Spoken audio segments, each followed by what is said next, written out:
This is the BiggerPockets podcast show 614. That's why I like to buy instead of build as much as possible. And people are all like this because the secret is we're not that creative. Like venture capital, startups and founders, they're like super creative. They're coming up with the next Tesla. I don't have that in me, but I can definitely take a business that creates financial models online, give it a new website and upgrade some pretty lipstick on the pig, and this thing can be a lot more valuable than it is day one. What's going on, everyone? I'm David Green, your host of the BiggerPockets podcast, the best real estate investing podcast in the world. I'm joined today by my good friend and co-host, Rob Abasolo, as we tackle a very interesting topic. It's how to make money in business that is related to real estate, not necessarily just real estate itself. Rob, so glad to see you today. How's your day going so far? You know, it is going really great because for the last week or so, I was a little bit down for the count, a little under the weather, had a throat infection of sorts, and I'm all healed. I went to the ENT. They did a procedure. They fixed me. I looked at my doc in the eyes and I cried and I said, my wife and I will never be able to pay you back for this majesty that you've done. So, I don't even know if that made sense, but I'm feeling good. I guess I guess I could have just said I feel good. I feel good. I recommend you go follow Rob on Instagram at RobBuilt and look at, did you post the picture of the 2 vials of fluid that they took out of your throat? No, I didn't want to do that to I let people like message me and ask. I was like, if you want to see this, message me and I'll send it. And I was like thinking, oh, it'll be like 3 people.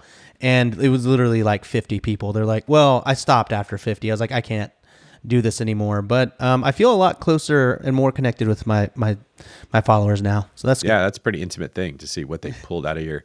But that, I mean, and all jokes aside, that must have been horrible to have that much pressure on your throat. You couldn't swallow, you couldn't talk, couldn't sleep. Yeah. It felt like I was swallowing daggers. And then the actual procedure, you're just getting poked with needles and stuff. And oh man, it was uncomfortable to say the least, but it was literally instant, man. I was down for 6 days and then I went, as soon as he did that, I was like, oh man, I have never felt so good in my life. And he was like, well, take it easy. I was like, I don't have to.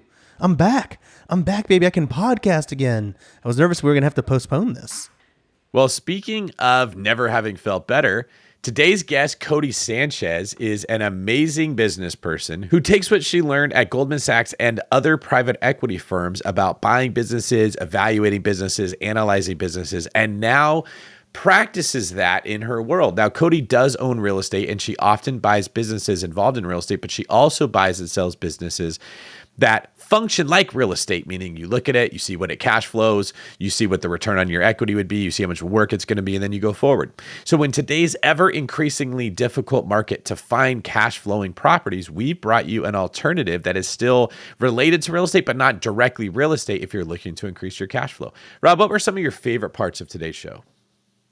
Well, Codie is like the queen of taking a very complicated idea such as buying a laundromat or buying a car wash or buying a SaaS product and then doing it 26 times and then explaining it to us and making it sound very, very easy and approachable because she talks about her different systems, the questions she asks, like who should I hire? What can I automate? What can I outsource? That type of thing. But she also gives us a really nice perspective on you shouldn't just be looking to acquire real estate, but maybe some of the companies that you're already paying, think about acquiring them as well. So for example, if you own long-term or short-term real estate, maybe think about acquiring the property management company that's going to manage your real estate since you're already paying them anywhere from 7 to 30% of your revenue, depending if it's on long-term or short-term. So I thought that was just like a really nice, very clean perspective from her. And I honestly felt like we could do this. Like, I'm curious. I sort of want to go buy a bakery now. Because you're always talking Rob the about baker. Because of our baker's quadrant. So if anyone doesn't understand that, right. that joke, people refer to a baker's dozen, meaning like 13 donuts. So the baker would throw in an extra one there to get you to come back for business. So a dozen is 12. A baker's dozen would be 13. Rob and I have a way of looking at investment property, like a matrix that we look at it through, where there's 5 categories to it. We were trying to come up with a clever way how we refer to 5, and quadrant has 4. And so Rob came up with the Baker's quadrant, and that to this day is one of the funnier things that ever come up. I feel that way about the Baker's famous 4, because we asked the 4 questions, and then the last one is like, lastly, where can people find out more about you? And I'm like, well, it's not technically a question, but it is a bonus. That's right. Okay, today's quick tip before we get into the show: look for fax machines. You want to listen all the way to the end of the show, because Codie talks about when she sees a fax machine, what that means to her and where she sees opportunity. Now, it doesn't have to be a fax machine, but there are many things you can look for in someone else's business that would indicate there's an opportunity there. And if you know what to look for, you're more likely to find it. So as you're going through your day, if you make up your mind that you'd like to buy a business, figure out what the fax machines are in that business as the red flag that would draw you to that opportunity. Same thing works with real estate. Same thing works on a lot of things in life. So you're going to have to listen all the way to the show for this quick tip to make sense, but please do, because it's worth it. All right, any last words before we get into the show, Rob?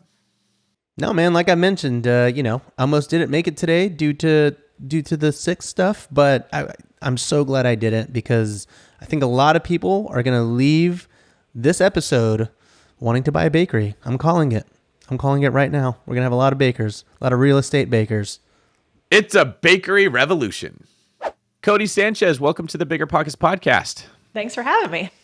Yeah, so you are a very interesting business person as well as human being from our interactions so far. I'm excited for today's show. Can you tell our audience what you do to make money? Sure. I buy businesses, typically boring ones, things you wouldn't think about every day, like laundromats, car washes, video production companies, and then I cash flow off of them, sort of like a bond instead of a stock.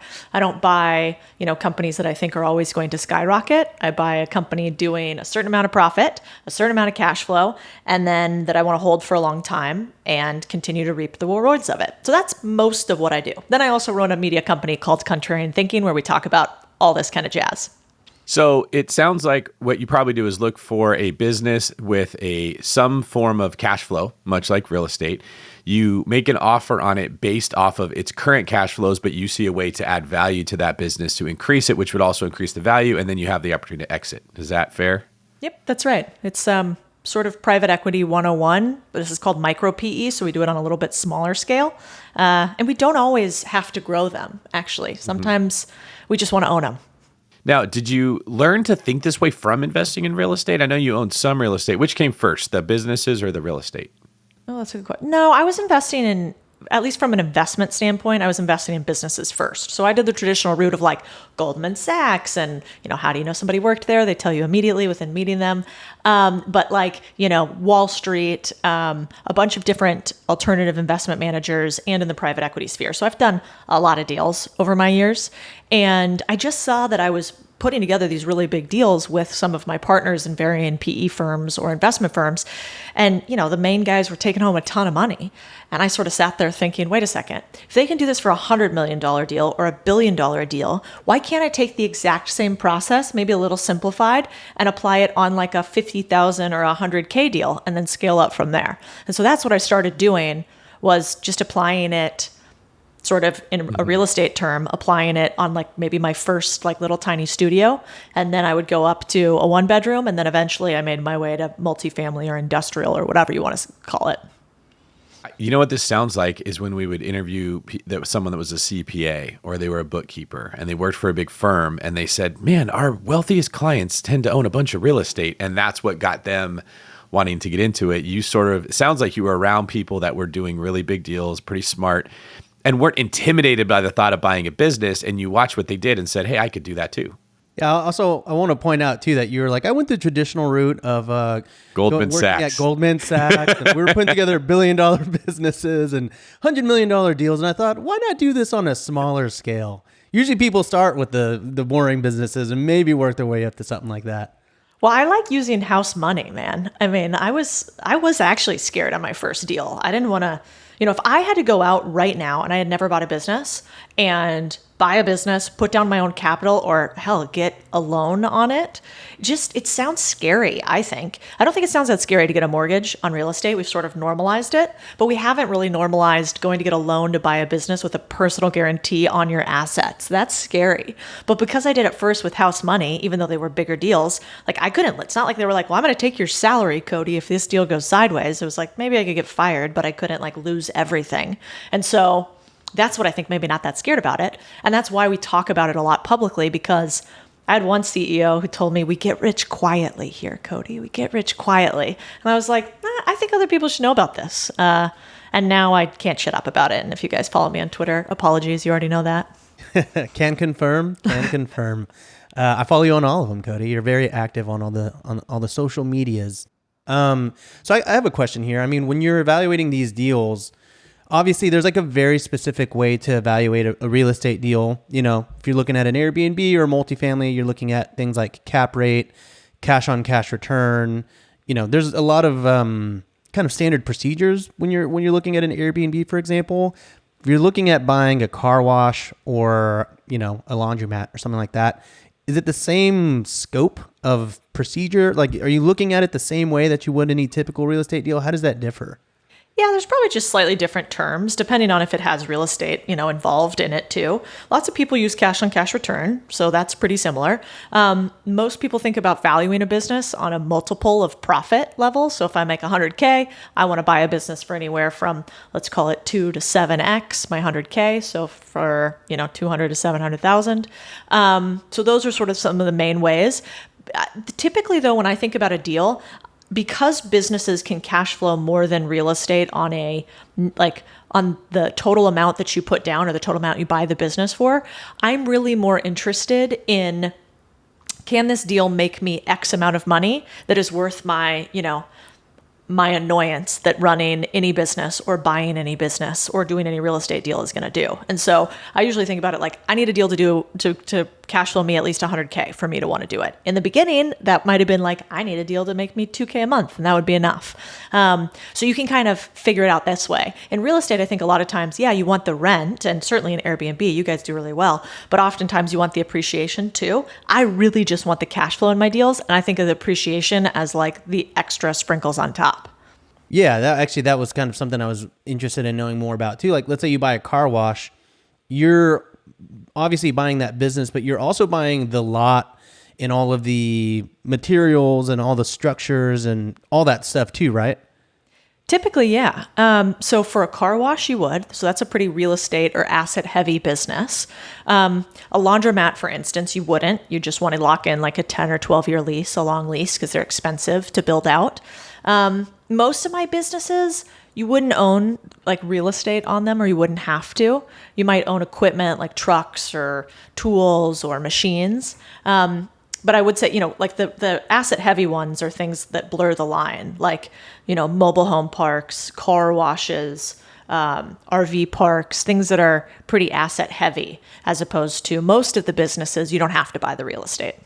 So on some of these, you're literally buying the business, and then it's just you're leasing out the real estate, but you have no association with the actual building that it's in. Yeah, that's exactly right. I mean, I have a couple friends, and I'm sure you guys do, that own commercial buildings. I don't own any commercial buildings, actually, but that own commercial buildings, and inside of them have seen sort of the profits that come from XYZ company, and so then acquire some of those underlying companies as well, or percentage of them. So I think that's interesting. I might do that if I already owned, a commercial building, basically say, well, I'm just going to also own the laundromat that's in here as opposed to just get the rent from it. And I might do that for multiple sites, or maybe I want to own the, nail salon in there because I have a good operator that might run it. I like owning those little type of businesses too. That's exactly what I started thinking when you were describing this. That's the perfect marriage. Is you buy a commercial building, one of your tenants is going into financial trouble, they're struggling, you see they don't have enough capital or they're not managing things well. There's some problem that you feel confident you can solve. You go in there and you buy their business at a discount, and then you manage it. Is that more or less kind of the approach you're taking? So that's called a turnaround in my world. And I actually think you should never do a turnaround for your first deal. And, I think you and Rob could do it, obviously, because you've done a bunch of deals. You run a business like this one is. But for most people, I don't like to buy other people's problems. I'm like, I want to buy the nice-ish house on the nice-ish block. I don't want to flip for my first one. I don't want to fix because there's enough margin in buying businesses that you don't have to think about value add right away. I actually think that's one of the things that's most dangerous if you do it is don't try to go in and fix something instead, because here's the truth. There's 2.4 to 2.5 million businesses for sale right now in the US today. Only 1 out of 12 businesses publicly listed in the US will sell within any 12-month period. Imagine that in real estate. It doesn't happen. That would be wild. If you were on a street, there are 12 houses for sale and only 1 of them sold. Not going to happen. So there's so many good small businesses, especially let's call it $1 million in EBITDA or $1 million in profit, that I think what you should actually do is go out and buy a kind of normal business, and you can do some value add on top of it, but not a ton. So let's say, for instance, you own a commercial strip mall or something. Instead of you having to go fix a business, maybe you've just had that building for 10 years and that, most business owners, it's a wild number, 80% of small businesses in the US that are for sale right now are held by baby boomers, and 50% of all small businesses in the US are held by baby boomers that are nearing or at retirement age. So there's something like $5 trillion in assets that are going to transfer from these small businesses to other people. So you might just have Dave's, I don't know, laundromat. I need to use a different example because I don't always think laundromats are the best. Dave's deals. Hot Chicken. Okay. Nope. Not restaurants. We don't like restaurants. Okay. No restaurants. Dave's. No Chipotle. Power washing. There we go. Dang it. Dave's equipment rental. I like that business. Dave's equipment rental business. It's in your commercial thing. And the guy's 65, 70. He's ready to retire. He's a great tenant. They pay on time. You kind of see how he runs the business. It seems to be fine. You want to talk to that guy and just ask him, do you have a plan? Does your son want to play on, video games on Twitch all day? Or, does your daughter want to be on TikTok instead of run your business? I could buy you instead. You know me. We've known each other for years, and I'll run this business on a go-forward basis. That would be the deal I would look for. Man, that's super interesting. So I think you mentioned this before, not on the podcast, but isn't there a wild amount of people that are just going to close down their business and not even sell it, just because they don't know that they can sell it? Yeah. I mean, everybody always says, and I'm sure people say this on the podcast notes, are the business is profitable. Why would anybody sell it? This never happens. People all get all up in arms when I share my deal details. Oh, yeah. The TikTok comments. Oh, yeah. I know what Why you wouldn't call the it. maybe owner just keep it for themselves? Exactly. Yeah, I know what I call it. You're do you keep every house that you've ever owned for yourself, even though almost every house has appreciated over the last 20 years? Probably not. Same thing. But these business owners, why I started is I have an Uncle Eb, who's since passed, but he owned a plumbing company.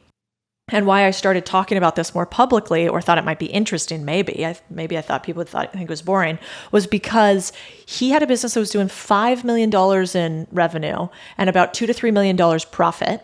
And he had run this business called Ebb Homes Plumbing in Phoenix, Arizona for you could look it up. It was 12 years, 15 years, 25 years, a long time. And basically he started getting a little sick, was looking to retire. He was in his 70s. And instead of selling the business, because he had no idea you could do that, he didn't have a college degree. I was too young at the time to really understand this. He wound down the business. So he had an asset that was doing $2 to $3 million profit, which means he could have sold it for $6 to $9 million. And he just shut the business down. And that happens every day. That's crazy. Yeah. So here's what's popping in my head, right? And you know what? I'm going to give you an example of what I see happening all the time. And then Dr. Codie, I'd like it if you could give me the prescription for this. I and many people I know, many of them work on my team. So they're entrepreneurial minded. They're people that like Rob and I, Brandon and I. They're drawn to ways to make money. They're not afraid of hard work. And they see the value of, we're going to call it passive income, even though owning a business isn't passive and owning real estate isn't truly passive, but it's not directly tied to getting paid per their time. It's more getting paid for their ability to make solutions. I think many of our listeners are like that. So that when they're in real estate, they're like, I want to buy that house and that house and that house. And they try to figure out a way to force that deal, that square peg through that round hole. And it very rarely works out. Well, in business, I see it it can work out. But then what happens is you've got 6 different businesses you own, and you're the only person trying to do it all, and you're frantically running from one thing to the next. Like, to me, it feels like you're in a submarine and there's a hole, and you like stick your finger in the hole, like in the cartoons, and then another one pops out over here, and then you're sticking a finger there, and then you're sticking a toe over here, and then you're taking a finger out of this one and put it in that one, and then the water hits you there. And that's what it's like when you're running multiple businesses. And what you realize is, I need more fingers. I need other people to sit here and help. And then you try, and then those people, instead of plugging the hole, are texting on their phone, or they're doing their own thing, and you realize it is freaking hard to find people to help me do this. And then you're discouraged because you feel like a failure. You don't want to tell everybody because you probably were flexing on Instagram, telling about this business that you own. You want to be a big deal. And then you're just getting stressed out and you hate your life and you're going to bed with anxiety. It could quickly overwhelm you. And I don't know many people that figure a way out of that. So is the problem that they shouldn't have jumped in? Is there a approach that you like to take so you avoid that? Do you have a skill set other people need to build? How do you solve that problem of, I own all these businesses, but I'm the only one that is doing all the work? Yeah, I mean, well, one, I would say the most important thing is you need to buy a business that has enough profit for you to put an operator in if you don't want to run the business overall. So if you are not going to be the one plugging the holes in your business, then you need to have, let's call it at least 100K that you can outsource part of the ownership, the operations of the business to somebody else. And I like to have like at least 100K, because right around 100K, you can start to hire somebody really good who you can incentivize with equity on the way up, or with revenue share or profit share. And that person will help you plug those holes because they think of themselves as the CEO of the company. They're operating it.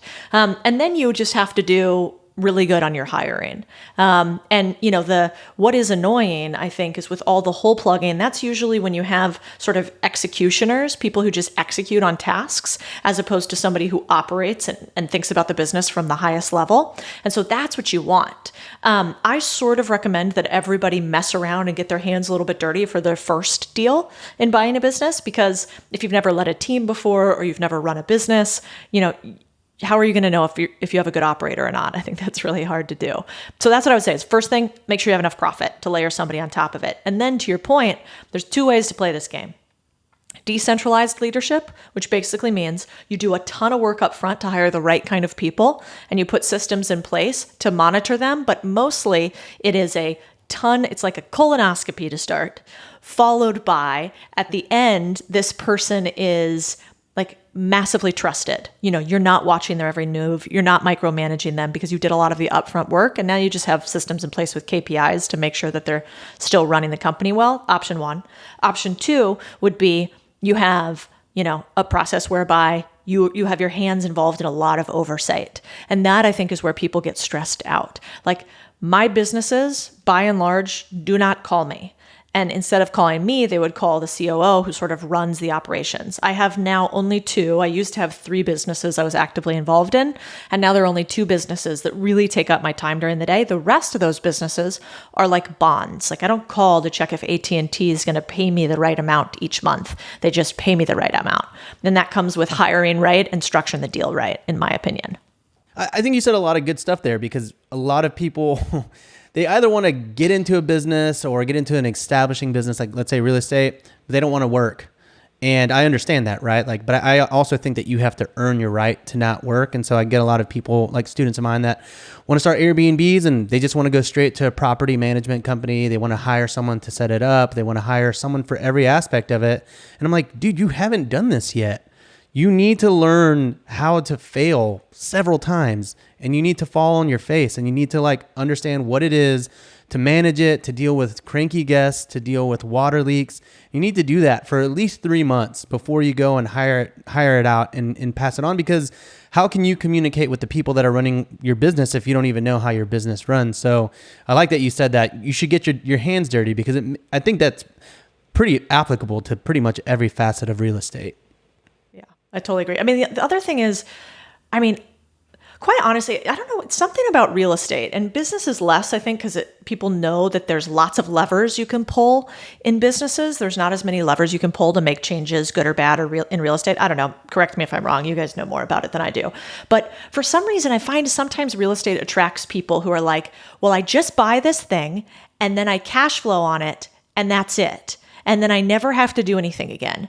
And I just think, sit on a first of beach. all, yeah, I think I that's buy it and I sit on a beach. no, I think it's so boring. Like you'd get so bored and you're going to be boring because nobody wants to talk to somebody who does nothing all day. And so I actually think people don't really want that. They just think they want it because they hate what they do. But then when you like what you do, like I couldn't pry you out of Airbnb some way, Rob, out of your like cold, dead fingers. You would be fighting me, right? Because you like what you do. Mm-hmm. I just had a very deep conversation with the COO of the David Green team yesterday about this topic, Codie. It's funny you bring it up. So I realized about myself, I was a police officer. I liked the job. I did not like the having to work 20 hours a day, never having a social life, not being able to be fit, never sleeping. Like you can't really have a family and have a good quality of life because your days off are Tuesday, Wednesday. It's hard, right? So when I was kind of sold this dream that you buy some real estate and then you never have to work again. Your tenants will fund your life and you're going to travel, go on boats, sit on the beach, like just walk around with your chin up because I made it. I worked really hard for 3 years and I'm done. And that seeped into my mind. I think it came from a lot of places, but overall, it's usually a dream you're being sold as opposed to a reality because nobody buys a reality. And that's what marketing is. It's to make things look better than they are. When we take pictures of listings, we don't show the bad part, right? You make the house look great. And so I started the David Green team and I figured out how to hire people. It was horribly hard. I got a system going where I had good agents. It became profitable. And I thought, I'm done. I'm just going to coast into the sunset. And every time a problem happened that pulled me back in, I was like resentful. In my head, I was like, why should I have to deal with this? I'm supposed to be over it. But what I noticed was when you stop paying attention to an organization like that they were drawn because of me. Your best people are like, well, David's not really around. I'm not really getting the leadership. I'm not growing the way I thought. I'm going to leave. Now you got to jump back in because a really good person left. Or the person who is running it still sort of needs your mentorship unless they've done this before. And there's not a lot of people that it's hard to put on your resume. I ran a real estate team. There's no college degree you get for that. So you kind of have to grow them from the ground up. And when they would need something and they could tell I was resentful, they didn't want to reach out. So, and that's been the case with every business I've had. Like I don't have to do everything, but if you just completely turn your back on it, rental properties as well, they fall apart. Your property manager is trying to do the bare minimum that they have to keep a check coming for themselves. They are never going to be as involved in your property as you would want to be. And so I came to this epiphany that it was stupid for me to think I was never going to have to work because I made one or two good decisions. What I got was a better type of work. I'm not working 20-hour days. I can wake up when I want to. I can work from the gym. I can work from vacation. I can work with creative elements of my mind that are fun, that release dopamine. I get growth. I'm not just stuck, in a factory punching some metal like Eminem in 8 Mile for the rest of my life. You're not breaking your body. There's a lot of benefits to why to do this, but it's not you're just done working. And even if you bought a bunch of rental properties and made $100,000 a month, you still got to pay attention to what's happening in them. There's still a form of work. You're still going to have to solve problems. And when I accepted that like life doesn't work this way, where you just do nothing, but you can definitely do better, I got happy again. The resentment went away. I was excited, like you're saying, this became fun. I started like, ooh, that's a really good person. I'm excited to help change their life and I want to see them grow. And you start thinking of things just like what you were saying, but there was this block that my expectation was ridiculous. I mean, it's probably like if you're married and you think, once I get married, I'm done. I don't have to work anymore.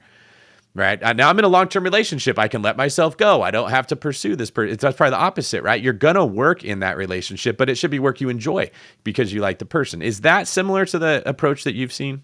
Yeah, totally. I think it's two sides. What I've noticed is, yes, I would be super bored if I did nothing. And so I think your reframe of, hey, every chance that I have to engage in this is actually kind of an opportunity is super important.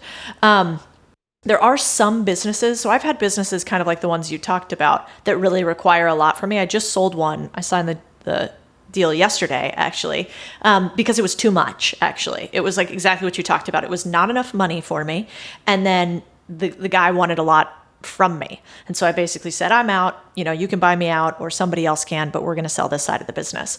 The flip side of that though is I found when you have really good operators and they're incentive aligned, like humans are like Pavlov's dog. Like if you ring a bell and every time you ring a bell, you get a treat, it turns out like when we ring the bell, you start to salivate, right? That's like what Pavlov basically taught us. And so I think it's the same with operators and with people who run your business. You just have to do a ton of work to make sure that your property rental. So for instance, we have a property management company and we own we own some Airbnbs, and they get a cut. They get a cut of the rent or the total income, just like most property managers do. But they also get a cut of the overall portfolio.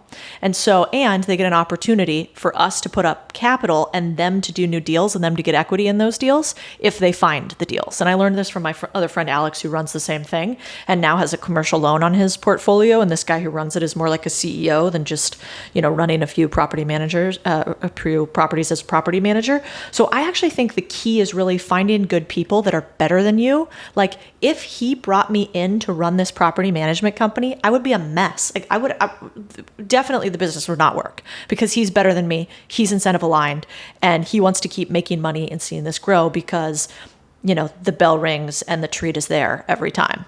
Yeah, that's such a powerful part of motivating people. I think one mistake that we make in business is we assume everyone's motivated by the same things as we are, and that's not the case. And the other part is you assume you underestimate the value of motivation, like what you said, is the condition, like when the bell rings, the dog salivates because it knows it wants food. It's hard if you make someone delay gratification for too long. If you're like, just work and slave away, and in 5 years this will pay off, but they're not seeing the milestones. They're not getting that hit of like, ooh, we made progress. Most human beings are not like us that are just going to grind away until we get there. You have to set it up to where, like, have you noticed that as well? Oh, yeah. I mean, 100%. But I forget it all the time, to your point. Like, I talk about all this, like, yeah, I get it. But my usual sort of treat that I hand out is cash, right? Like, I'm like, hey, if you make this much, here's how the sort of milestone's going to kick in, and you're going to make this bonus or X and X if Y happens. And then I forget, like, some people just want to go home at 5 every day and, like, not have me slack them 24 hours a day, then like other people just like really like what they do and want to make a good amount and don't want to be scared that they're going to lose, their job. And so I make everybody do those disc things, not for them as much. It's for me. It's because I need to understand this other type of human that isn't just a total animal nonstop obsessing about business. Yeah, I think you do that, right, Dave? Don't you? You make everyone take disc tests too? I'm a huge disc believer. To me, that was the Rosetta Stone that helped me understand why every human being frustrated me all the time. Is I did not know that I am a very rare profile, and my communication style is not like everybody else's. And when I figured that out and I learned how to talk in their way, all of a sudden they liked me. We got along way better. Our relationship improved. Before that, I was like, why is only 9% of the population get it and nobody else does? Yeah, you probably intimidate them too. You're a big jujitsu doing dude, So add that, and I don't think you're a wallflower, Dave. I imagine you come out a little strong, huh? That's what I'm told. I probably hear 4 times a week I'm intimidating. And I'm always like, why? What did I do that was intimidating? But they're too intimidated to tell me. So I still haven't figured that out. 20 years as a cop will probably do it too, or however long you said. Yeah. I actually wrote an article about the disc profile on BiggerPockets. So people search the blog, they can see an article about what we're referring to. I'm curious, Codie, what are you? What's your setup? Oh God. That's a really good, this shows a lack of self-reflection. So my profile, I don't remember what I am. What's the other profile that's like the Myers-Briggs. Myers-Briggs, the 16. Enneagram? No, I don't remember that one either. The 16 personalities one. I'm not a commander. That's my husband. This is going to be a really great answer. I can't remember. I think you're a high D. What's because D a high again? D wouldn't care. That's the decisiveness. They make decisions really quickly. They're comfortable in situations they haven't been before. Yes, I'm that one, Dave. Yeah, because a D wouldn't really care what the disc says. It's too busy making money and making decisions to stop to. But you recognize you need to know for how you communicate with others because you're a leader. And that typically ends up being, Ds usually end up in the leadership positions. That makes sense. So a quick rundown is Ds are very comfortable making decisions when they haven't been in that environment before. They're very decisive. Is are very interactive. Like Rob would have a very high I. They like people. They're likable. They're the most popular people in high school. The social butterflies. Stop. Yes, that's it. That's an I, right? You want to get an I to like you if you like compliment them on something or they can tell you like them. They're, oh my God, they love you. If they think they're not liked, they don't know what to do. It's really unsettling. S's are your stable score. This is the pace that you like to live life at. They don't like surprises. They hate change. They like predictability. They get the same thing every morning for breakfast. They want to come in the office. If something changes, the first thing they say is, but I thought we were going to do this. They're like the hardest to get along with Ds like me are the S's because we change everything like that. This is better. Let's switch it. And then they're like, well, wait. I thought we were going to do something else. And C's are your conscientious score. This is your architects, your engineers, your lawyers, your doctors, the people that like everything needs to be perfect. They're really good with spreadsheets and data and analysis. Yeah, okay. Yeah, first glance, I'm like definitely an I think. Yeah, I think you're an IC. Because you're also very good with detail. You catch a lot of detail in a lot of different scenarios. Yeah, it's not that I want to. It's like I would rather hire someone or have someone on my team that's good at the details because like I really run free when I'm not having to be the one keeping track or keeping notes or keeping score. I just kind of want to run with ideas. But as you grow in your wealth, your portfolio, your business, you kind of have to start being more organized or else you're going to stop making money and you're going to start losing money. So I'm kind of at that point where I'm like, so, I've hired people appropriately to help me with that, I think. Yeah, I think the hard part is for me, well, I just showed you guys, but I have a really bad memory. And so what I've realized is we have to have processes and procedures for everything. Otherwise, if you're running a lot of businesses, you're going to forget it. And so I'm really not very detail oriented at all. And I have to hire for that constantly. Like my first hire is almost always a COO for any business, or at least a chief of staff, because I need somebody who's the opposite of me. Like, don't worry about bringing in the sales, don't worry about fundraising, don't worry about sort of the growth plan overall or hiring people, but do worry about, making sure that we pay payroll at, 12 o'clock on a Friday every week. So yeah, I think it's really important for sure. So yeah, I guess I wanted to dive into that a little bit because I know you've bought 26 businesses you mentioned, which is a lot. And from that, you sort of have baked your philosophy or your POV on this down to 3 questions that everyone should be asking when they're buying these businesses. Is that about right? Yeah. Actually, my executive coach told me these. It really comes down to like, not just buying businesses, but whenever you have a problem, I basically ask myself, who can I hire? Instead of saying, have you guys read the book, Who Not How? Read it. I own it. But no, I haven't read it yet. I was going to say, is that better or worse? So none of these ideas are like new or uniquely mine, but this Who Not How, I think is an incredible, it's a listen. You don't actually have to read the book. I would recommend audio. But basically every time that I have a problem, I come into asking myself, instead of how do I tackle this problem, I say like, who can I hire? How can I outsource this problem? Or individual issue?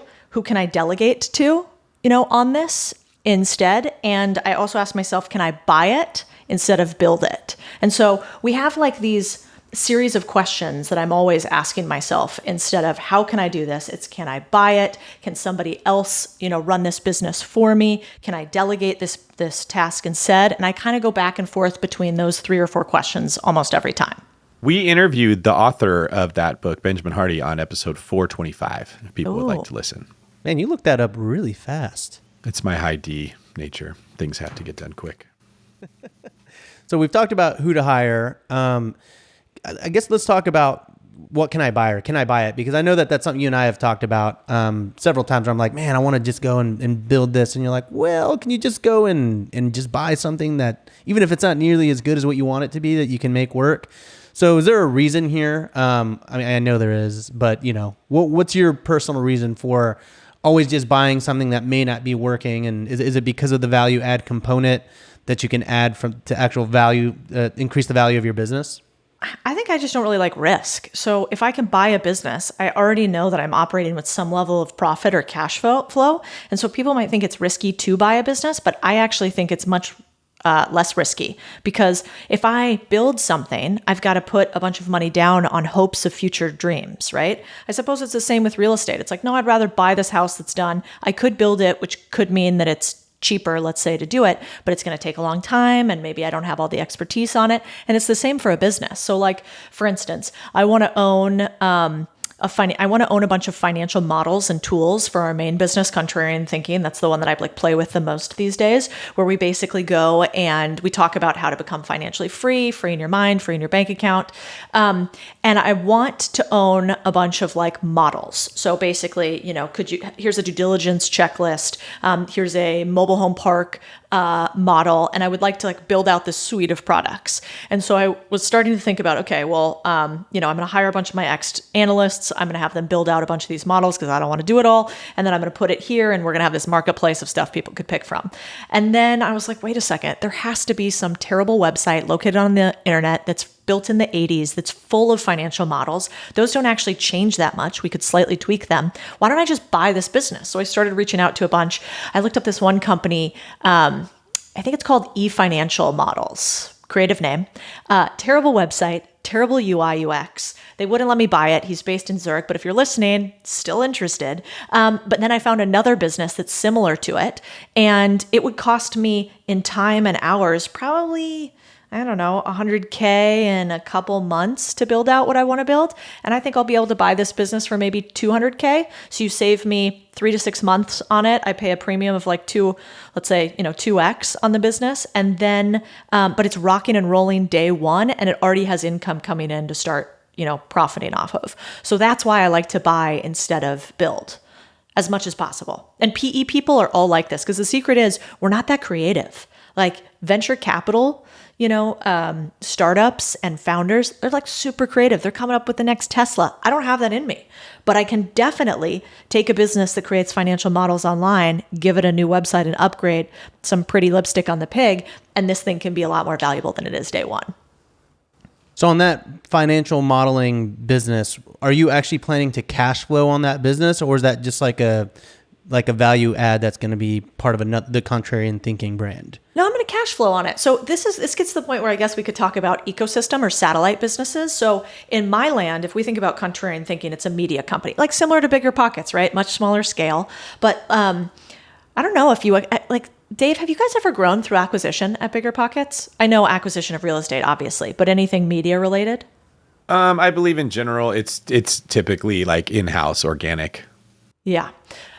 So I like to not do that as much as possible. It's taken us 1.5 years to build a 100K newsletter list. We have 1.5 million social followers across the platform. That's pretty fast growth. But, some of that's you can't make that happen. Some of you have to get lucky, you got to get viral, whatever. And so for Contrarian Thinking, we have this main newsletter business and this media around it, which is just social media. And I'm trying to figure out, I want to own the entire ecosystem of small businesses. So when people think boring businesses, small businesses, I want them to think Codie Sanchez, Contrarian Thinking. And the reason that I'm building a big social following is because I'm going to buy all the companies on the periphery that people are interested in if they're investors in this space. So I'm going to buy this marketplace because then I have every financial model you could ever want to analyze any small business, and I'll charge you some percentage on them. I might even allow people to upload their own financial models, and then I'll just take a cut, and then I wouldn't have to keep uploading them. Somebody else could do that for me, and I'll become more of a third-party marketplace as opposed to my own. I also want to buy, I think we just might have closed this yesterday. We'll see once I get back to the email here. We're buying a chatbot service for small and medium businesses. It's a business that's been around for 25 years. And basically it's say you have a locksmith issue and you're trying to get a locksmith at 2 a.m. This could be a real human that would respond to you and say, oh yeah, great. We're going to connect you to Greg, whatever, sends Greg over there. It's a customer service tool. And so I want to buy that company and stick it into my ecosystem. And if I owned a bunch of real estate, I'd want to do the same thing. I'd want to buy companies surrounding my real estate so that I could increase my revenue and profits and diversify in, non-recession or in recession-resistant asset classes. So what about, so let's say there's a real estate investor who's doing pretty good with real estate investing, or maybe I could say it like this. A lot of people get into real estate investing because they think it's going to be passive income. And once they get there, they realize to be good at this still takes a skill. Now, some people are good with bookkeeping. Some people are good with operations. Some people are great at negotiating. Others find the deals. So whatever your natural skills are, they show up in this world. This isn't just a cookie cutter type of investment like buying a stock. So I feel like there's a lot of human beings that will get pretty good at this, but will realize, you know what? I don't want to have to keep doing this element of the business. I really like this one. Those people will be naturally drawn to owning a business that sort of focuses in that area. What are some ancillary businesses that you think that real estate investors could look into buying to help supercharge their own business and increase cash flow? Yeah. Well, we have a group called Unconventional Acquisitions, and there were, I would say like there were like 10 or 12 guys that started who are all real estate guys. One's name is Lloyd, and he owned a bunch of multifamily units. I think it's in South Carolina, somewhere where there's a lot of weather, basically, and was having to do a lot of roofing repairs continuously to his relatively large portfolio of multifamilies. And so anyway, so he started sort of talking to us about how do you do this? And we were like, well, I'd like to do something called a personal P&L review. So basically I say, for yourself personally, where do you spend money every single month? Sort of track any of those businesses that are small enough for you to get to the CEO. And then for your business, do the same thing. Where does your money go? What are the owners that you could actually get to out of your P&L? And so he was like, God, I'm spending a ton of money on roof maintenance a year.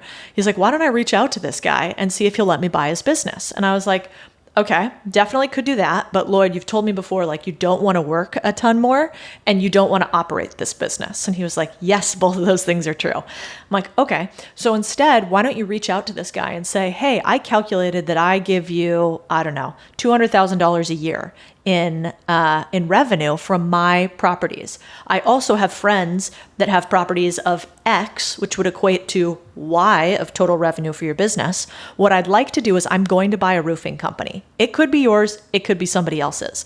And I could buy one outright, or I could invest in yours. And I could invest in yours on a discounted term because I'm already giving you $200,000 in revenue. And I could bring you these additional people. So I'll put some money on the table, but also give me an earnout for all of the new business that I bring to you and a discount for all the business that I already have with you. And so he did that, and now he owns part of the roofing company without having to run it. So that would be a lazier person's way to do a deal like this. And the only thing you want to make sure of is that you're able to track the financials. I require that I can see into the financials, or my CFO can see into the financials of all the businesses we own a certain percentage of, so I make sure nobody's skimming off the top. I'm sure they still are, but not too badly.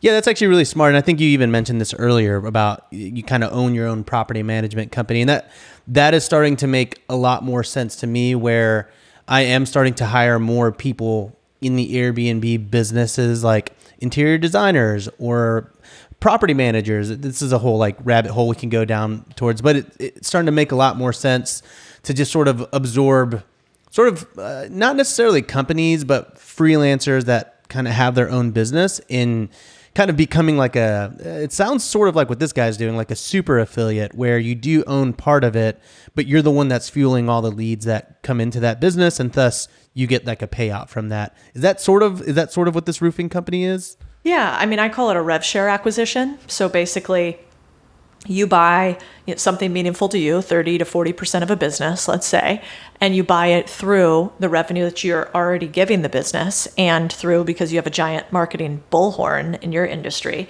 through your additional distribution. And usually for small businesses, I mean, what is the one thing most small businesses are bad at? It's usually sales. Distribution is always a major pain point.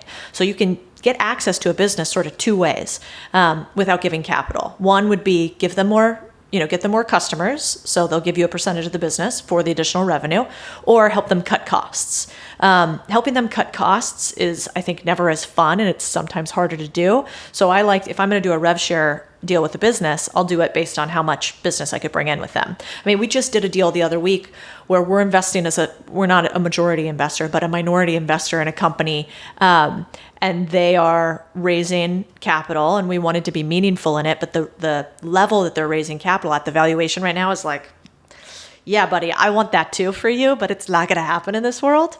And so I said, hey, listen, like we'll invest in you, but we're going to invest in you at the last round's valuation, not this one. And the reason why you're going to let us in there is because we're going to be a bullhorn for you. We're going to be a foghorn for you. And is bullhorn a thing? I don't think that's a thing. Is that? Anybody know? I don't know if foghorn's a thing either, though. No, foghorn is like the, isn't it? That's Or what I is that thought. Yeah, a bullhorn is, I Cughorn. think, what you talk into and it amplifies your voice. Oh, so both work. No, Okay. that's a megaphone. So a bullhorn is what? Like it makes a bull sound when you blow into it? Maybe it's just the horn of a bull. I do live in Texas. Yeah, that actually makes a lot of sense, Codie. Okay, got it. You're right, David. It is an electronic device for amplifying the sound of the voice. I apologize for calling you wrong Nice on one. national podcast. Because I'm such a big person, I will forgive you for that. Literally and figuratively. So Bringing it full circle there, Codie. Nice. that's exactly right. So anyway, so I think that's what I would do. I love those rev share deals for people who haven't done a lot of buyouts because it's less scary. You're like, oh, I don't have to give you a lot of money. I just future potential money. That makes it less scary, I think. That's sort of where I think, I'm figuring out like where I want to be entrepreneur wise and like real estate investor wise, influencer, all that kind of stuff. Because I even forget I said that. Editor, take out that I called myself an influencer. No, I'm just kidding. In this space where I'm at, my platform, it does seem like there are a lot of businesses that I want to build. And I understand that there's so much time involved with doing that in the real estate space, like thinking about a short-term rental product, like a service product and this and that. But it makes so much more sense to just use my platform to be sort of a super affiliate for businesses that I really, really, really believe in. Because then I don't have to build the business. I can just send the leads. And it's so much easier to do that kind of in my stage right now. Yeah, agree. I just wouldn't use the term affiliate because you want ownership. I mean, you guys know this. The hardest dollars are the first dollars. And so even if you're not like materially changing the outcome of a business to like 100x, if you are taking somebody from a business that does $1 million to 2 or 3, that's really, really meaningful. And so I think the problem with affiliates, just categorically, is you get somebody into somebody's ecosystem, but you normally don't get paid for the lifetime of that client and for the reciprocal of like the one client who talks to somebody else who talks to somebody else. So I really think you want to get actual ownership. You want equity ownership that pays dividends on an annual or quarterly basis on the same rate as the rest of the owners. So they can't cut you out of deals. Like if they're paying themselves, they're paying you too. That's what I would say. I don't do affiliate deals for that reason, kind of exclusively. Yeah, and I agree. Let me clarify. It's more like I call it super affiliate, but what I really mean is like, hey, once I get you to X in revenue, and if that matches kind of where you're at, that's when I'm sort of brought in as an actual partner, equitable partner in that company or fund or whatever. Yeah, I like it. So we talked about the roofing company. If you're a real estate investor and you're looking to broaden your horizons, is there any kind of other real estate niche or anything that they can jump into and diversify outside of something like buying an actual company that you're spending a lot of money on? Yeah, I think, so do you mean types of companies or structures of deals or both? Yeah, both really. Anything in the real estate space. Yeah, there's a ton of sectors I think that make sense for real estate. I think you should just go from proximity bias. So like closest to real estate would be normally some of your biggest expenses. So property managers, let's say. Then it might be owning the mortgage company. Then it might be owning the marketing company that does all your social media marketing for your company overall. Then it might be the HR recruiting company that recruits for your underlying real estate company.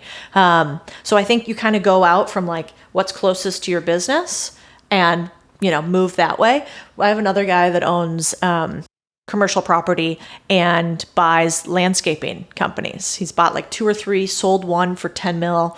And it's because they serviced all of his commercial properties. And so he got to know the guys. They showed up all the time on time. They were underpriced, Often they weren't automated. They had no bad systems. My favorite businesses, like every time I see a fax machine, I just get all hot and bothered. I'm like, oh, this is going to be so good because, if they're still using a fax machine, like I can only imagine what their Yelp profile looks like, right? I'm real fun at a party, guys, is what I'm trying to tell you. And so anyway. Is that a fax machine back there? I know.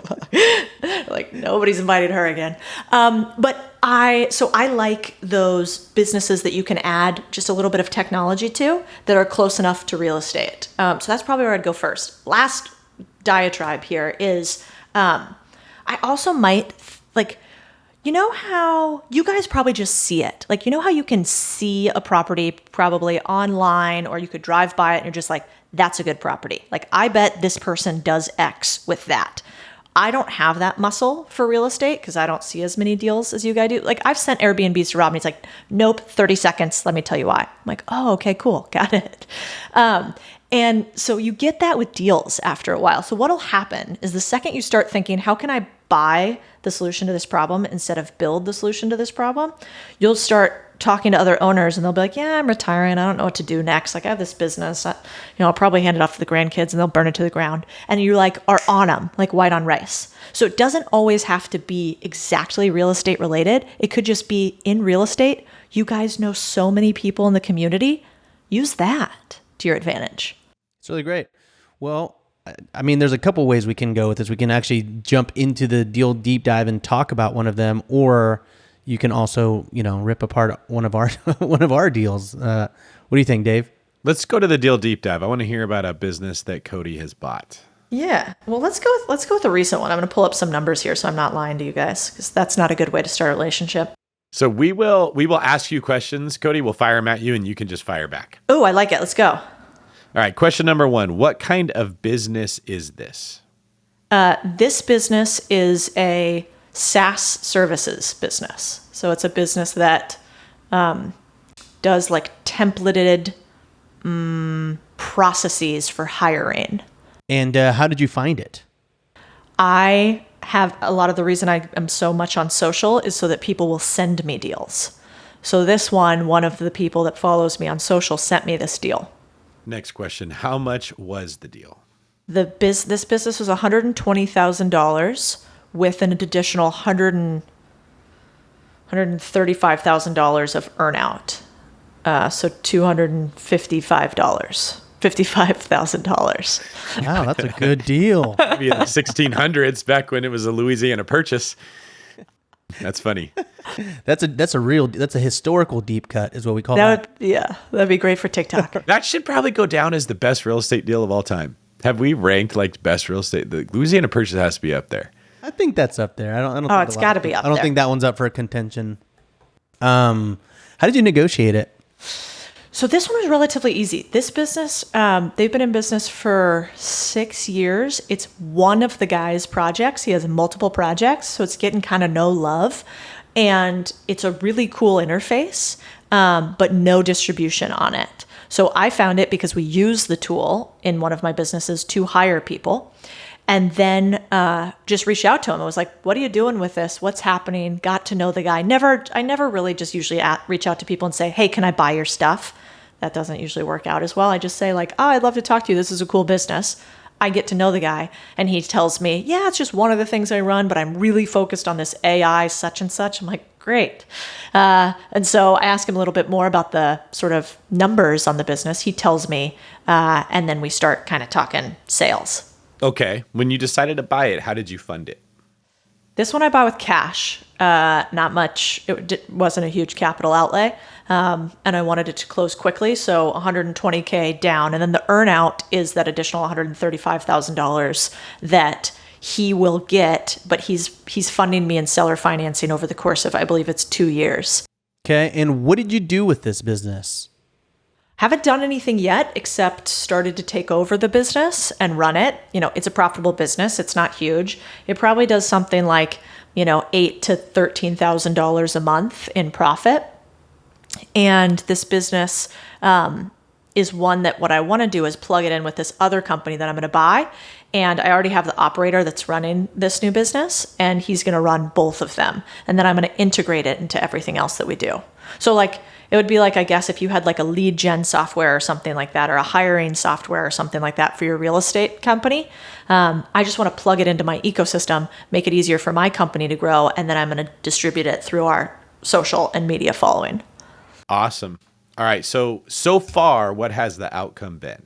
The outcome here has just been, I mean, sales are standard. I mean, I got this deal so if we're making, let's split the difference and say we're making $10,000 a month just to be even across the board. That's $120K a year. And that's essentially what I put down. So I bought the business for 1x down what the total value of the business is, or I'm sorry, what the total profits of the business is. And then let's call it another 1x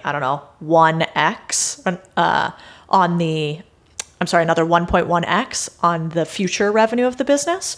So right now, we're profitable buying this business inside of 2 years if nothing grows. Like at the end of 2 years, every dollar that we make on top of it is gravy. So that in itself would make me happy. But the thing that we're going to do is connect it with this other company. And then I think this thing could be worth a few $1 million. I mean, my target for it, I modeled it out and thought we could turn this into a $5.7 million business, sort of with our ecosystem and not buying any other companies. So we'll see. 5.7 million, oddly specific, but I love it. Yeah. Last question for you. What lessons did you learn from this deal? Probably a couple of things. I don't know if I learned from this one in particular, but first would be keep the deal terms really simple. So this is an older, kind of gentleman that was running this company, and he didn't want a bunch of, I wouldn't give him a full term sheet. Basically, I typed out bullet points. This is what we're going to do. Nothing else besides, these main terms will get snuck in there. And that allowed us to turn around the deal within 48 hours. And then we papered it with the attorney. So I would say keep it really stupid simple, and you'll close a lot faster and not scare the seller off. Awesome. All right. Well, thank you, Codie. We don't get to hear every day about, you know what? Let me ask you one last question before we get out of here. Yeah. If somebody is interested in either buying a business or selling a business they have, how do you find the equivalent of a real estate agent to handle that transaction?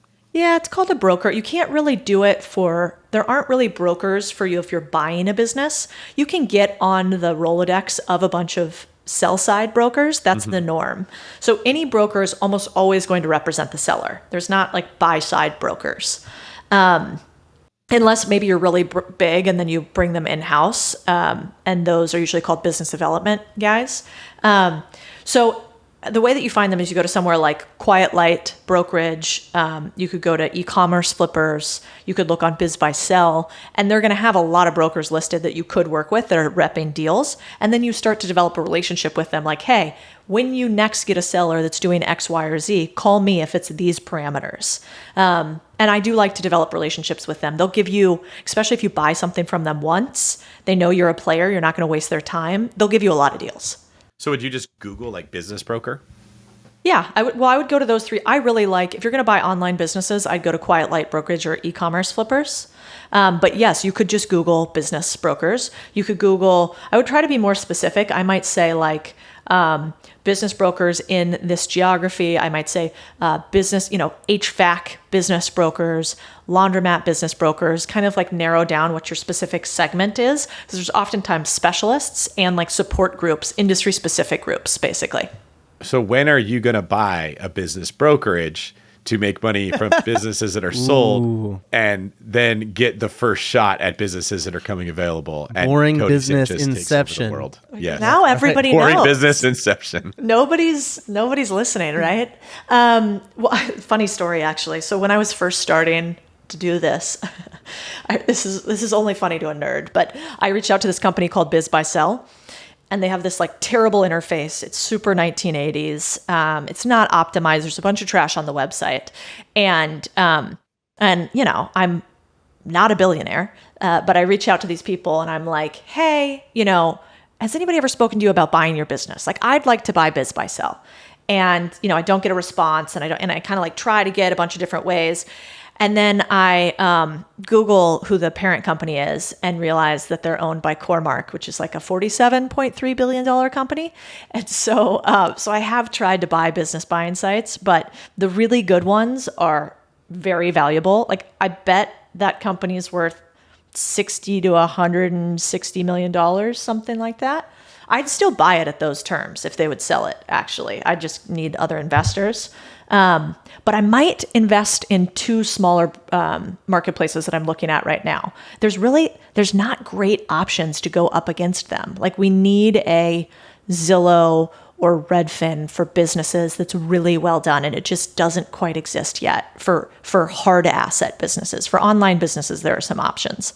I wonder if there's anyone on this podcast that's capable of taking that on. I don't know. Guess we'll see. I would like to talk to them because this is an issue that I often have. Here, Codie, I'm going to kind of tie this together. What I love about this and why we wanted you on the show, well, first off, you're awesome at what you do. It is very rare you come across someone that can do what you do, and it also is personable enough to explain it. Typically, the people like you are very hard to understand. They can't articulate what's in their head. It's you know what I'm getting at. But in this era, we're finding it harder and harder to find cash flowing real estate. It's getting increasingly difficult because in general, owning real estate is less work than owning a business. So all this money's been printed by the government. It falls in the hands of smart people. They have to deploy it. It's usually less risky and less time consuming to go buy a bunch of real estate than it is to go buy a business where you have to, like you were looking at, you have to oversee it, make sure people aren't skimming off the top. It's a little more labor inducive. So that has created this really big bubble in the real, I shouldn't say bubble because it's not like it's going to pop, but it's created a very hot market where it's harder to find real estate deals. But business deals are everywhere. Like you're saying, there's all these baby boomers that are aging out. There's an epidemic of fax machines that are screaming, come buy me. Right. So this is a way that if you're into real estate and you want to work in the space, that you can become an owner of a business and still find income coming in from something without just buying real estate. So I want to thank you for sharing this, and for Rob, for you. How do you guys know each other, by the way? I never asked that. I don't even remember. How did we become friends? Oh, you asked me to come on your podcast like a year ago, I think. But did I just meet you online? Was I just following you? Yeah, I think so. You're like, oh, this guy builds tiny houses. I'd like to have him on my podcast. And then I think I ghosted on accident. I was busy. Did you? I was busy learning who I was. And then you emailed me like 3 more times. I was like, fine, I'll do it. And then I was like, oh my gosh, he's so cool. Once we actually did the podcast, and then we've been buds ever since. Yeah, and then you came and spoke at my conference, which was rad. That's right. Man, that was really, really fun. Thank you for having me out. You're a killer speaker. That's good. Oh, stop. Yeah, you should be on a podcast or something. All right. Well, this has been mind-blowing. I love talking this stuff. I hope we can have you back on, Codie, again to talk about it in a little more depth, because I think with the market we're in, it only makes sense for real estate investors to sort of broaden their perspective, look around a little bit and say, hey, I still want to buy real estate, but I could buy some of these businesses that complement real estate. That's a big thing Brandon and I talked about, was the synergy, right? Like if you're flipping houses and then you go to the BRRRR strategy, it's not a huge jump. You're not doing something completely new. If you run a glue factory and then you want to go start like a lumberjack business, that's a really bad idea. There's no congruency between the two things. So what we're talking about is, if you already love real estate, you already know how to value it, you kind of get how the world works, why not consider running a business that's in that world? It's not a huge jump. So thank you for that. All right, we're going to move on to the last segment of our show. It is the world famous four. At this segment of the show, Codie, we ask every guest the same 4 questions, and I will start. Question number 1. If you have one, what is your favorite real estate related book? It's so cliche to say Rich Dad, Poor Dad. I guess that's actually terrible. I don't have any real estate books that I would read besides Rich Dad, Poor Dad, or actually, you know where I would go? Dale Carnegie's biography. Not exactly real estate, but one of the largest real estate owners in the country at his time. And I think anytime you can read the biography of great men who have amassed massive wealth, you walk away learning a ton. I think Walter Isaacson wrote that book, who's also an incredible biographer, but check my facts on that one. Okay. Question number 2. Favorite business book? Oh, this is also a little controversial. It's not for the political leanings, but Dave, you already know that I like to be controversial, so we'll just throw it in there. We'll get everybody canceled early. There's a book. There's a book called Atlas Shrugged that lots of people talk about. Another one called Fountainhead. And the reason I like those books, they're novels written by a woman who came over from communist Russia to the U.S. And the reason I like them is because they were the first books that I ever read that make me feel like it made sense when you love business. I don't know if you guys or anybody listening relates that like some people just like their eyes glaze over. They like can't. And I would love nothing more than to talk business all day. I don't care what's on TV. I don't care about your kids. I don't want to hear about the dog. The weather's out of the question. But if you want to talk business strategies, like I'm there for it all day. And that book made me realize, oh, maybe there's other people like that. So I really like that book. I think that's what Rich Dad Poor Dad did to a lot of people when it comes to finance and real estate. That is what I've been feeling this whole time, and now I don't feel crazy. There's other people out there that feel it too. And those are always impactful moments when you have that, like, yes, now it makes sense. Like that's what the disc profile was for me with communications. Oh, that's how you got to do this. So these are powerful books. Even if you end up not agreeing with everything that's in the book, I don't think there's anything wrong with reading it, trying to understand the viewpoint of the person that wrote it, and seeing if those principles might apply at some other part of your life, even if it's not business. Yes, Yep. agree. Actually, I will say credit to your conference. When I was there and I was in the green room with all the speakers, that's how I felt. I was like, oh, this is how like other entrepreneurs like think, and they all like the synapses were going. Everyone's like talking about the game plan. Everyone, just super, super successful. And I was like, wow, I felt very elevated being in a room with other people that were like same mindset. I love that. So when you are not buying 26 businesses and working them and, hiring the team and operators and doing all that whole thing, what are some of your favorite hobbies? You brought up jiu-jitsu earlier, Dave, but my husband's really into jiu-jitsu. I actually really like Muay Thai, so we do a lot of Muay Thai, a lot of yoga. I think, our saying at Contrarian Thinking is civilize the mind, make savage the body, build the bank account. And so I try to do things every single day that I think are hard physically. That's maybe one of my favorite things because it makes everything else easier. Then it's like, we lost some money this month. Okay, whatever. Is anybody going to die? So I would add MMA, I would add yoga, and then I would add, I'm really into lately saunas and cold plunges. I think that's become a thing now, but those are some of my favorite activities. So pretty much anything you can do that is hard, you're Yeah, I don't like heights. Does that count? Yeah, that's not my favorite. All right, let's go skydiving. Let's set it up. I'll do it. I just won't like it, Rob. All right, in your opinion, what makes successful investors different from those who give up, fail, or never get started? Ego. It's all about the ability to ask questions. I used to think that I had to be really smart. Private equity is a weird world, and lots of people are not the nicest in that space. And so for a long time, I was really quiet and just like would nod my head like, of course I know what, pari passu means. And then I'd go Google like pro rata pari passu. What's that mean? And then I realized, wait a second, like none of these people actually know. And the thing that is their Achilles heel is that they're all pretending that they know everything. So they sound smarter than everybody else. And I realized the smartest investors were like, explain that to me like I'm a toddler. And they had it didn't mean that they weren't smart. They just didn't care if they didn't know all the answers. And so I'm a former journalist, and that really opened up my eyes to a lot. I was like, if I just ask the right questions, I can get any answer. I don't have to have all the answers. I love that. So former journalist, Goldman Sachs, ex-worker / crazy business owner with 26 owners. Really quite the resume, Codie. Thank you so much for joining us. Can you tell us where people can find out more about you on the interwebs? Yeah, I'm Codie Sanchez pretty much everywhere. We're pretty big on TikTok and Twitter and Instagram. And then Contrarian Thinking, if you want any of the business breakdowns, that's where those will be. Yeah, definitely. Go follow her on Instagram. TikTok, literally, Codie went from like, I don't know, it was annoying, 150,000 followers to like 800,000 followers in like a week. And I was like, dang it, now I'll never catch up. That is not going to be on my tombstone. I don't know that we're going to care about that in a year or two. So I think but we care about it now, Codie, especially Rob. Yeah, that's right. I won't sleep until I beat you. This was always what I had to feel when Brandon was on the show.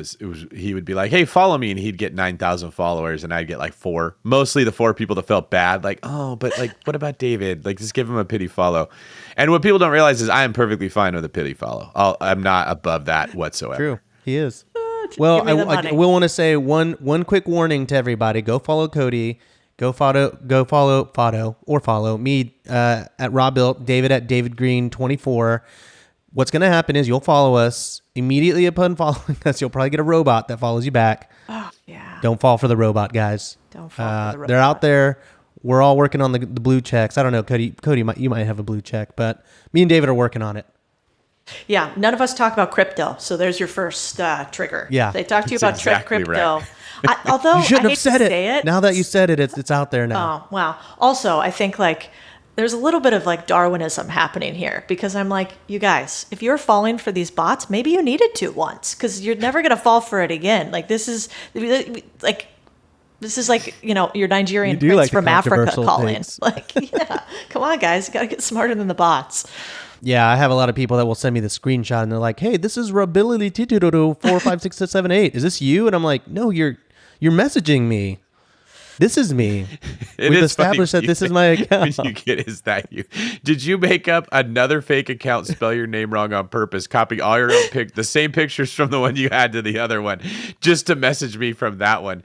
I mean, it's understandable that they're confused. It's just funny that that's the way that they phrase the question to it. I'm not kidding you. I get minimum 30 to 50 of those messages a day. Oh yeah, ditto. The same. My favorite thing is just I go on my another account just because they block you from seeing them, so I can't ever see Yes, my they do. It's scammers. annoying. Yeah, so I go to this other account and then I just do a screen share of like the 452 versions of Codie, which is funny because like nobody even cares about the one Codie. I don't know why they think the 400, but somebody out there's fallen for it. So like you got to wake up because if people don't buy this stuff anymore, I think the scammers go away and then we're solved. Wait until I get scammed, then I'll come back on here and you guys can ridicule me mercilessly. Well, everybody cares about the one Codie, all right? Let me clear that up for everybody. Yes. And on that note, thank you so much, Codie, for being on the show, for sharing your expertise, for giving us a new perspective on how we can make money through real estate and enjoy what we do. Again, what's your preferred method for people to reach out if they do want to talk to you? Where we usually do the most engaging is probably Twitter. So Okay. get at me on Twitter. I respond to all the comments on our tweets. And I think Twitter is actually pretty fun and you can engage with humans there easily. TikTok, forget about it. No promises. What's your thoughts on a business person in Elon Musk buying Twitter? I think you probably know where I'm going. I think he's crazy for doing it. I would never. You couldn't pay me enough money to buy Twitter with all the nonsense that goes on from there. But I think it's good for the platform. Okay. Do you think it was good for him as a business? Do you think that made sense? No, I don't think it's. I mean, maybe he's a rocket scientist, so he actually knows how to do a much more difficult problem, which is send rockets to space. I think he can probably figure out how to stop people from corrupting our free speech problem here in the U.S. So I think it probably makes sense to some degree. But I'm curious what type of synergy there is between his goals and Twitter. Because like, as we were just saying, you buy a business if it's related to something you already do. So there's some angle I'm sure Elon Musk is seeing. Would you agree? Well, he kind of said when he set out to create Tesla and SpaceX, he said they're really hard problems to solve. I think we have about a 10% chance of solving them, but they're worthy problems of solving. So I'm going to start it regardless. And so I think he probably feels the same. Free speech is worth saving.